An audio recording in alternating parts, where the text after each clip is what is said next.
My name is Bernd, and today we're launching Neo, our humanoid for the home. This is a humanoid companion designed to transform your life at home. It combines AI and advanced hardware to help with daily chores and bring intelligence into your everyday life.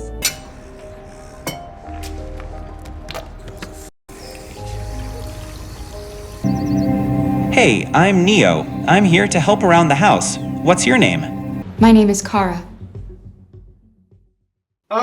Who thought this was a good idea? This is not a good idea. Boys, I'm back again. This time it's not to talk about PCs, unfortunately. And this might be slightly off topic for the channel, but you know, you could say in some way it's relevant because there's a computer in the thing that I'm going to be talking about. Last night, I was just on my phone in bed, about to go to sleep, and I had this thing pop up on my phone, and I watched the advert for this humanoid robot, and the only thing that I could think about is if any of you have played Detroit Become Human, you will know that this is a f***ing terrible idea. Some of you may have watched the Wall Street Journal doing a video on this thing, and you might think, oh, it's not a big deal, you know, it can barely do anything autonomously yet. It's just controlled by VR, it's controlled by a person. It's nowhere near the level of, you know, being autonomous and doing things by itself or anything like that. Problem is, this Neo thing has AI in it. It's got 2 cameras in its eyes, it's got 4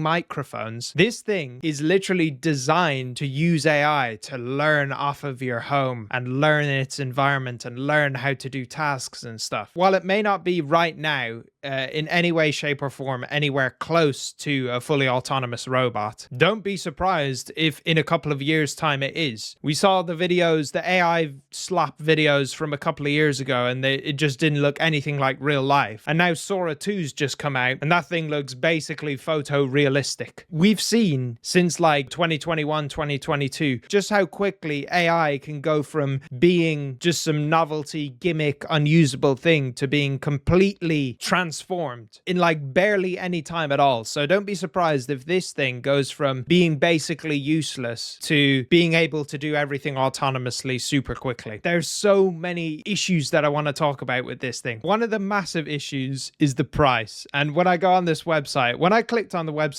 for this thing, I got terrified, because this, if that isn't terrifying, I don't know what is. But anyway, when you click on their website, and I'm on it here on my computer, when you click on the website, you can order it now for a $200 deposit, which is terrifying. But what they're doing here is they're specifically trying to make this affordable to as many people as possible. You'll see they have a subscription here that's $4.99 a month, and you might think to yourself, oh, that's expensive, that's too much money or whatever. But when you compare that to how much money it would be to, you know, have a cleaner around your house every day for an entire month, it pales in comparison completely. Like, this is actually technically affordable. People have car payments. Normal people have car payments that are like double this amount of money. So this is technically affordable for the normal person. They're marketing this thing to everyone, and you can own it outright for 20k, obviously, if you're a rich millionaire. Oh my god, this thing is terrifying. Also, the choice of colors is kind of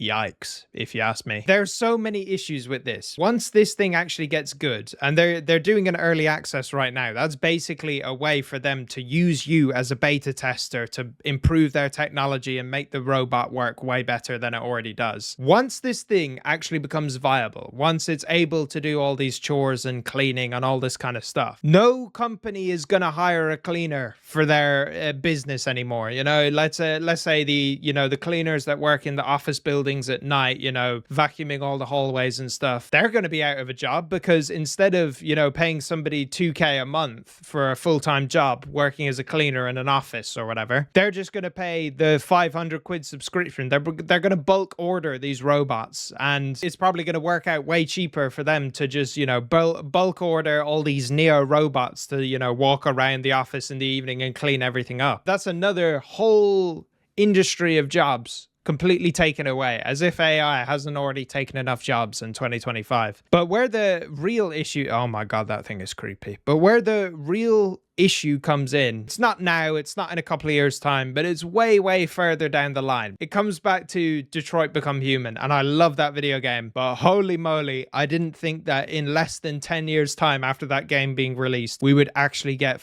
humanoid robots in our houses that are designed to basically be slaves. Like, this is a slave, essentially, is what this is. This is a humanoid looking slave. That's essentially what it is. Why does this thing have to be the same shape as a human? Why does it have to be the same shape as a human? Couldn't you just have a little robot thing that doesn't have to look like a human? Why does it have to be the exact same shape as a human with 10 fingers, 2 eyes, it's got ears and microphones on either side of its head to listen like ears? Oh, there's something so wrong about it. You should not be making robots that are the exact same shape as humans, then selling it to humans as their own personal slave. There's just something that is so completely wrong about this. And what's interesting is all the videos I've seen, all the independent creators making videos on this, their main take on it is, oh, it's not good enough. I watched the Wall Street Journal video and like it could barely do anything. That's a good thing. Hopefully, best case scenario, there's very little people that become early adopters of this thing and buy this thing and have this thing in their homes, and the idea just fizzles out and dies. Because worst case scenario is tons of people buy up this thing, tons of companies buy up this thing as like to replace their cleaners and all their other kind of, you know, basic low skill job staff. A bunch of wealthy elites love the idea of having their own robot slave and they all buy into this as well. And then this thing trains itself, the AI trains itself on all these different environments, and then it becomes really good in, 5 years time. And then we're looking at an extremely dystopian future of even the low skill jobs are taken now. It's not just, all the tech industry jobs, the coding, the whatever, that ChatGPT and all these other AI systems can do pretty well when compared to a human. But now it's also the low skill jobs of, just being a normal factory worker or being a cleaner, being a maid. All these jobs are gone as well. So there's no in between anymore. Like the high end and the low end jobs are being taken away. And then what are we going to do? It's literally like our tech overlords are trying their best to speed run the end of humanity. What's funny as well is this thing even has the ring on the side of its head. The same way in Detroit Become Human, the androids had the little ring on their temple to signify that they were a robot or whatever. I don't know if this guy's ever seen or played that game, but holy moly. I hope he didn't, because we all saw what happens at the end of that game if you get certain endings. It's not a good thing. There was a story that came out just a couple of months ago where scientists did a study on ChatGPT. They basically created a scenario to see if the AI would threaten to end a human's life to avoid being shut down. A lot of the time, more often times than not, the AI used the leverage it had, the blackmail it had over the human to threaten it so that the human wouldn't shut down the AI. And that's not a big deal when it's just in a flat screen and its job is to, write your college essays or whatever. The issue becomes bigger when this thing has fingers that can crush and it can move around itself independently. It can charge itself independently. Like, you don't plug this thing in. This thing can plug itself in. You think about hundreds of thousands of these robots training themselves off of people's homes, learning where the power source is. How do I plug myself in? And it sounds very far-fetched at the moment, but we've seen how far AI can progress in a very short period of time. Trust me, this is a really bad idea. Really, really bad idea. I'll probably put an edit at the end of the video or at the start of the video, basically comparing Detroit Become Human to the Neo advert. And the Neo advert is basically like the start of a horror film. Honestly, if that advert just played at the start of a horror film, and then the horror film was about android robots that were in people's homes that ended up becoming sentient and trying to take over or whatever, there's something so ominous about the advert. It's like they tried their best to make it as creepy as possible. Honestly, I don't know what this company is thinking. Also, the like weird skin suit that it's in is just creepy as hell as well. The long and short of it is essentially we need to do our best to make our voices heard that this is not a good idea. This should not be supported. I'm all for robots doing our jobs. That's okay. Like, if we can make that work somehow, if a robot can do the dishes for me, that's cool. But the robot that does the dishes for me doesn't have to look like me. It doesn't have to have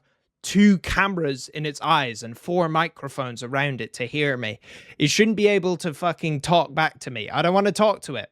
I don't want to talk to you. I don't want to tell you. I want to press a button on my phone that says do the dishes. And the fucking dishwasher has a special system inside of it that, you know, cleans the dishes for me. It puts the dishes in for me, and then it takes it out and it puts it on the shelf.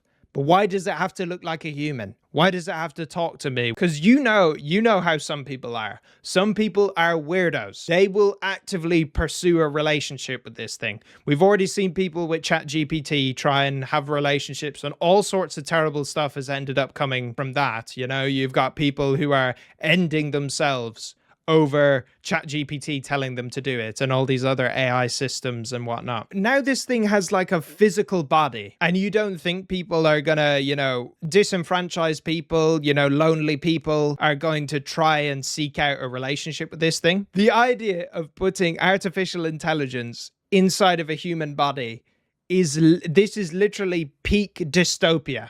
This is peak dystopia. This is peak sci-fi, world-ending, terrible, whatever. We've got all the different things individually, and now this company's just decided, yeah, let's put it all together.